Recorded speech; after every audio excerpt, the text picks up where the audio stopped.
You know what's funny about that? You could tell, like, who Benedict and I look to for guidance, because you watch Padalecki and you jump, I watch Eccleston stood perfectly still.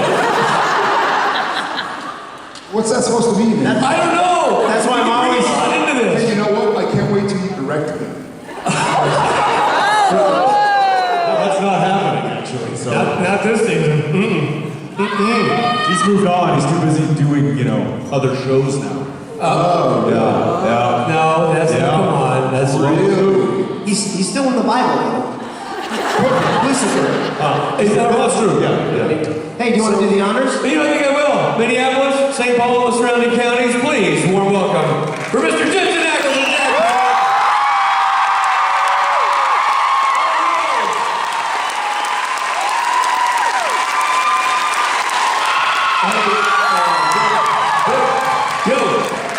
Where's the smarter stage?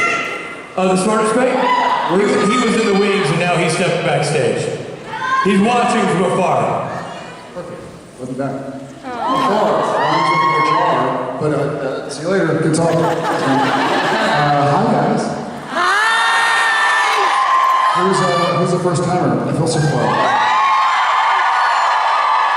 Nobody? Really? It's awesome to be here. It's cold.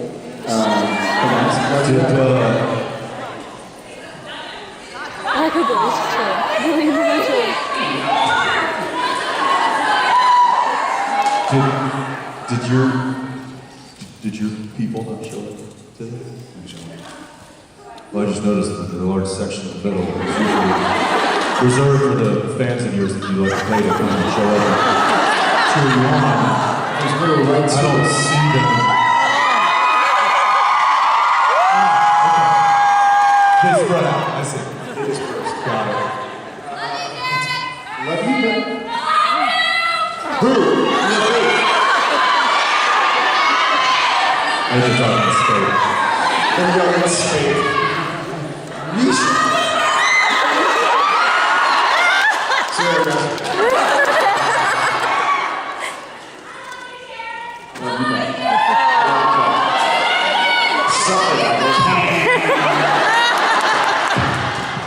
Hey, she's getting good money to say that. I'm not worried about it. Good to be here, Steve. Yeah, shut up.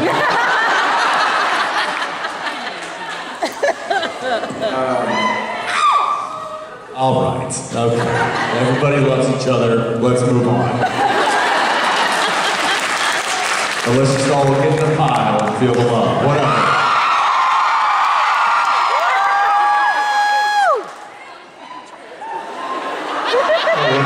Yeah, let's do that. No, somebody will, chip their tooth and run it for the rest of us.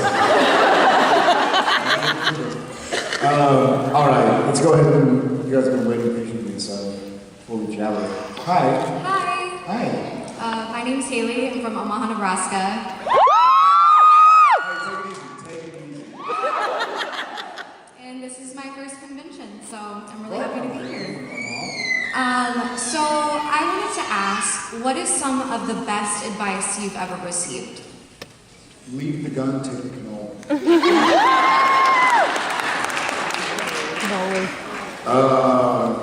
I actually have something, but Apple can go first.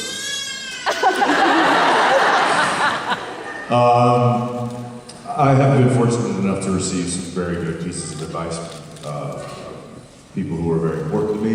I'll give you a couple of those. One, my father at an early age, when I left for Hollywood, said in regards to auditioning for jobs, to view that as your last performance. Go in there, knock it out, and when you walk out that door, move on. I made the mistake once of not doing that and waiting by the phone, staring at it, knowing it would ring because, of course I got the job. I didn't get the job. And you also have to remember that, for a couple of guys that are up here who were very fortunate enough to get on a show that's lasted this long, many people consider that to be a success. We were rejected far more times than we were accepted.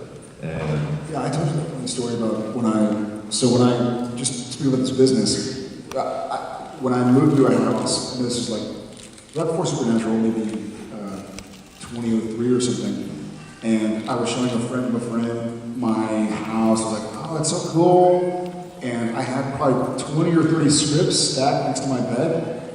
And she was like, oh my God, are those all the auditions you've been on? And I was like, follow me. And I walked downstairs to my garage and I had file boxes of probably 1,000, not using hyperbole, 1,000 scripts. And I was like, those are the auditions I've done. So, yeah. so that helped me, that advice kind of helped me deal with that rejection mentally of just, I didn't get rejected, I walked in, I gave my performance, even though it was in a room and in front of 5 people, but I did that, and I'm leaving, and I'm moving on to what's next. If I get a phone call, and they're like, they really liked you, they want you to come back, or they want to give you the job, then that's an encore. And that helped me, and another piece of advice, my grandmother said, and I mentioned this in my meet and greet, she said, your talent's going to get you the job, but it's your character that'll keep it. Amen.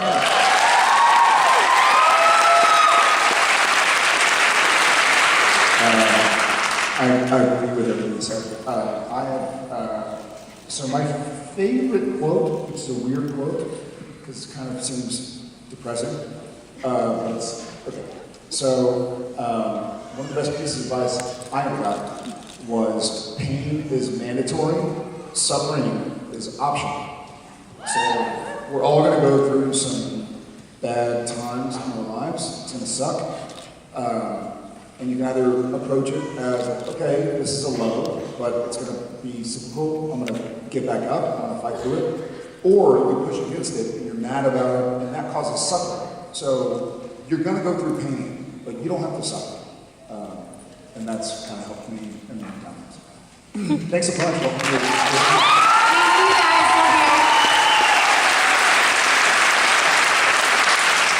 Love you. You said pain is mandatory? Pain is mandatory, suffering is optional. Pain's not mandatory, I got some pills. Just find me next time you got a problem. I'm kidding. Unless your knee hurts, and then I got you covered. Your knees hurt too bad for me to try and steal something. Hi, how are you? Hi, I'm good, thanks. My name's Catherine, I'm from Wisconsin. Is there not like a blood rivalry between these? Yeah. Well, get her. She's right there. I wanted to thank you guys for being here, and especially for the AKF and I'm Alive campaigns. They've made a really big difference in my own life, so thank you. My question is, in the scene that you guys shot, Jensen and Misha, with Gog and Magog last year. I want your answer too, Jared. When you guys shot the scene last year with Gog and Magog, the Canaanite warriors, did you know ahead of time what the script was that they were saying, what those subtitles were going to be? Or did you not get to find that out until after they shot it? I can't remember if it. I want to say it was. It was written in English. I think it was. Was it? Yeah. Now they could have changed that. I was more concerned with the fact that they weren't wearing a whole lot of clothing, and I was fighting them. Those were some gigantic guys too. I mean, this guy, he picked me up like a rag doll, and that's scary. Like, I'm not a small human, and he made me feel like I was made of styrofoam. Like it was crazy. And he did it in the loincloth. It was just like insult to injury. Yeah, that was an interesting sequence. Thank you. Thanks. Thank you. Hi. My name is Kathy. I'm from Andover, Minnesota. It's my first convention, so I'm from nervous. And where? My first convention. No, where from? Andover. And under as well?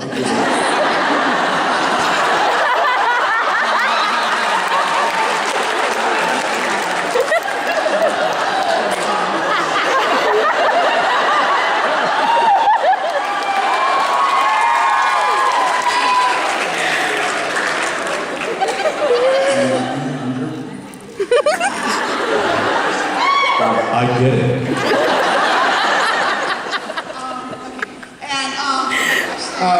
Okay. Thank you. Question's twofold. First of all, one of the best parts of the show, I feel, is the music that's chosen, that plays within the episodes. Wondering if you have any input on what's played or what songs are chosen for the shows. And secondly, if you had a theme song for Jensen and Jared and a theme song for Big Dean and Sam, would it be the same? I'll start. So Sam and Jared's theme songs would be different. We unfortunately don't really get a vote in the music, and that's largely, and this is a very, I keep using this word today, unromantic, sort of boring, logistical part of filming a TV show, is sometimes you're like, oh man, Led Zeppelin would be great for you. And I guess, yeah. And when the producers called their agent, they're like, hey, we'd love to use Black Dog for 15 seconds. Like, cool, it'll be $7 million. I mean, that would be $7 million would cover me for a whole episode. So,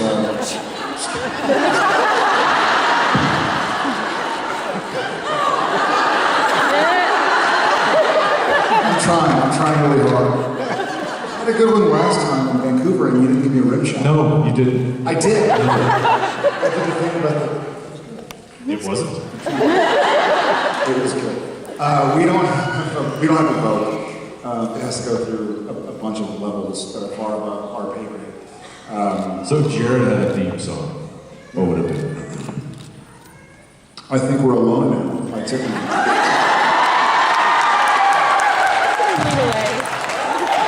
Or Only in My Dreams, like Debbie Gibson. Is it Debbie Gibson?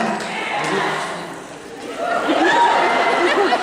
Yeah, one of those. I mean, good point. You? I mean, that's hard to pick. It's hard to choose between those two anthems.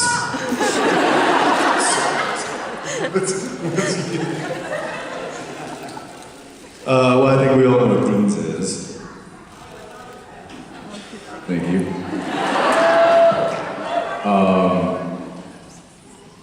Alex gonna do it?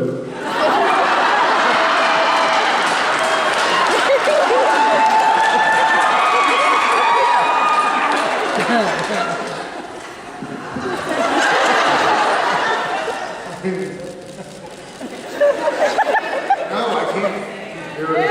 They're youth. Look, there's a child here. Hey, buddy. He's going, man. Hey, dude. Hey. Hi. Oh, he's like, smart. I would run too. Smart. I would run too. Stranger danger. High five. This one. Boom.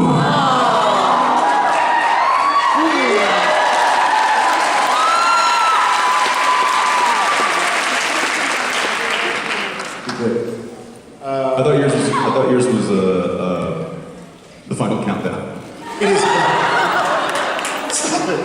That was like 2016. It's changed. To Debbie Gibson. It's a PMG. We should move on. What's your theme song? Out of curiosity. Mine? Yeah. Under the bridge? For and under? Or over the hills and far away? That's Zeppelin. Or and under. Say again? Somewhere over the rainbow? Oh, the and over thing, somewhere over the rainbow. If you use the name of your city and or something. It's a good song. Doesn't hype up something. Good song. Nice to meet you. She's like, oh my God. Get me out of here. Hi. Hi. Hi. Hi. Okay. Sorry, I'm nervous. Okay, so my question was, what was your favorite prank that you guys played on Alex Calvert? And that was your question, but what is your question?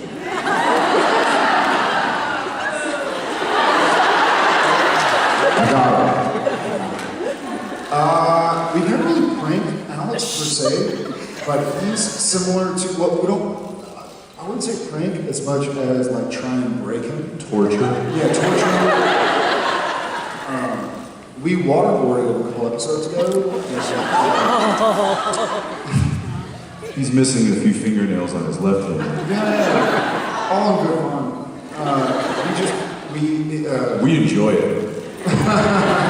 I think during the Western episode, it wasn't Western, but when we were at the Count Cowboy Hotel, and because he wasn't even really in the scene, he was in the background of the scene, and so we were actually messing with Misha, but Alex, Alcal.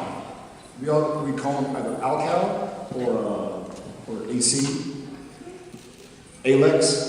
We're trying to figure it out. We're trying to suss it out. But I think probably the scenes where he's in the background because he has to act like a Nephilim, right? He's 1 year old, and we keep messing around, and he keeps breaking, even though Misha's learned how to ignore us. So Misha ends up holding it together while Alcal ends up going like, it's pretty funny. The problem is there's so many things happening at such a rapid rate of screwing with this poor guy that to pick, oh, there was this one elaborate prank. We don't do elaborate pranks. It's just this constant stream of torture. And you really have to kind of be there to witness what it is, because it can be as subtle as, a wink, and as brutal as Jared just kicking him in the nuts. It's like brutal. It's like I sprint. Right. Yeah, and just looking for a place to rest your foot. So it's as I think Misha has put it several times. There's nothing in drama school or any kind of teachings that pertain to performance or acting that can prepare you for working with people like he and I. Yes, thank you so much.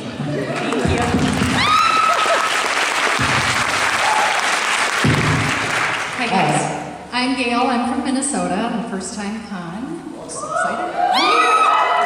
Okay, so I have a 23-year-old son, and I'm just curious. if your wives reflect any of your mothers, because I'm kind of nervous if my son would find someone like me. I don't know. Just curious. I'm curious too. Thanks, Dale. That's a great question. And a Very ethical. very tricky question. Because Have you recently read Oedipus Rex?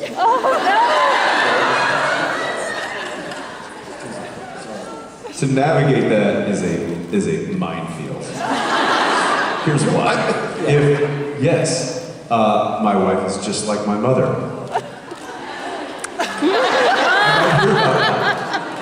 No, my wife is nothing like my mother. I might hear about that. Who knows? There's no great answer to that question. I think I'll say this, and I sort of touched on this earlier and I tried to agree. And I'll speak for Jensen a little bit as well, just as an objective third party. We both married women that are very, very independent. They are who they are. Much like a lot of you in the audience, women and men.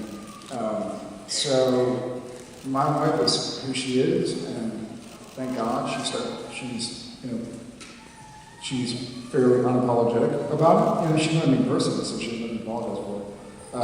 But she's proud of who she is, and as a single mother, essentially, since I'm gone 2 weeks at a time, I'm proud of who our kids are becoming, and I can say it from my view of my buddy and his wife as well, knowing his wife and his kids. They are strong, independent women, and thank God, because we're useless. That's my wife. I can't believe a 23-year-old. Is he, she here? Okay. No. Okay. Well, that's a good start. No, I mean, he's nowhere near either being in a relationship either. Thank God. I meant here physically. Oh, here? You mean like alive? No. I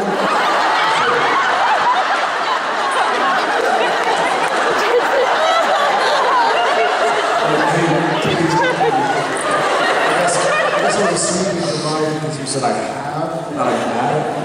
That could have been presumptuous of me. But you have a 2-year-old, so presumably he's alive. Yeah. Great. Is he physically visible? Yes, he is physically visible to somebody. Somebody might even be looking at him right now. Wow.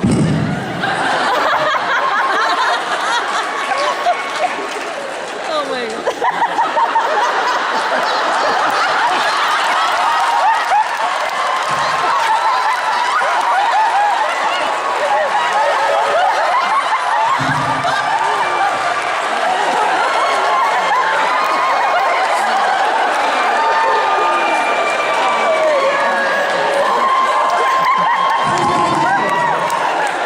Why every time? No. Every time you see something dangling, why do you turn around? Oh, thank you, Niels.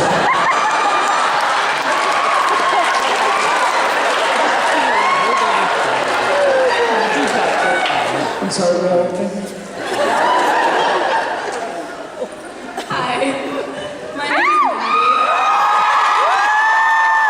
Yeah, Molly. Maddie. Oh, man, yeah.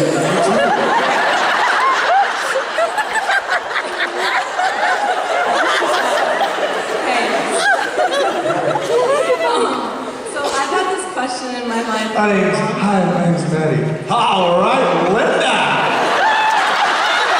Not even close. That's forever on YouTube now.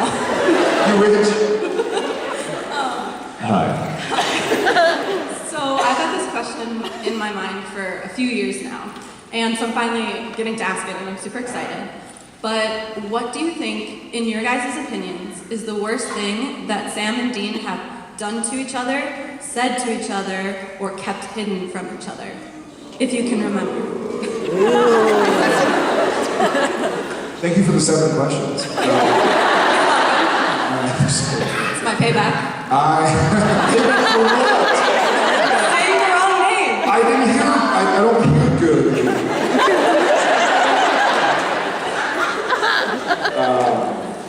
I'll start. So Jared is kind of funny with.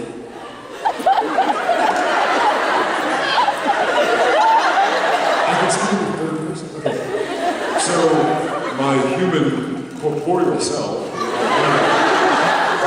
I'm funny with words. I feel like a lot of times when you argue with somebody, it's a way to kind of get to the bottom of what you're actually feeling. It's probably frustrating to a lot of my friends. So I don't regret anything Sam has said because I feel like the lower you go, and this is probably a personality fault of my own, but I can't don't make a face.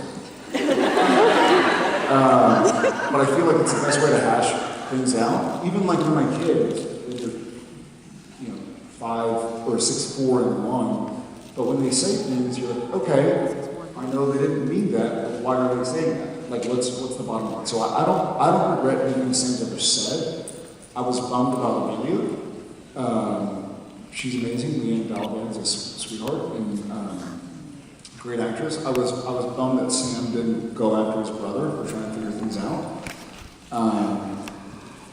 But I don't regret things that Sam said or did. And I think there's a funny thing, and it's come up a lot recently in my life for some reason. But true friends don't always tell you what you want to hear. You know, sometimes they say the mean things because they know you and they know what you're going through, or they know something's off, or they know you're not being the person you can be, and they'll stick it to you. You know, like I think probably in real life Jensen and Jared said some serious things to each other, but it's for a good reason. You know what I mean? Like, I think your friend isn't the person that tells you you're perfect all the time. Your friend is the one who goes like, hey, dude, like you're better than this. When you're being different, you're not living up to who you can be. Your friends tell you the hard things out of love. So I think Sam and me can get that. Realize that they're all going to just insult you now. Yeah.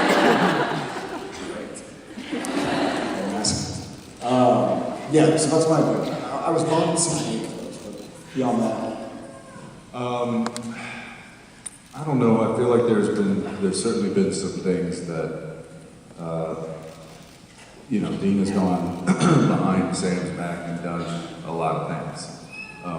He's always done them with what he is hoping is good intention. The mark of Cain. Things like that, where he may be setting himself up for sacrifice and doesn't tell him about it. I will say that that's happened a lot in this series, and it will be something that will continue to happen.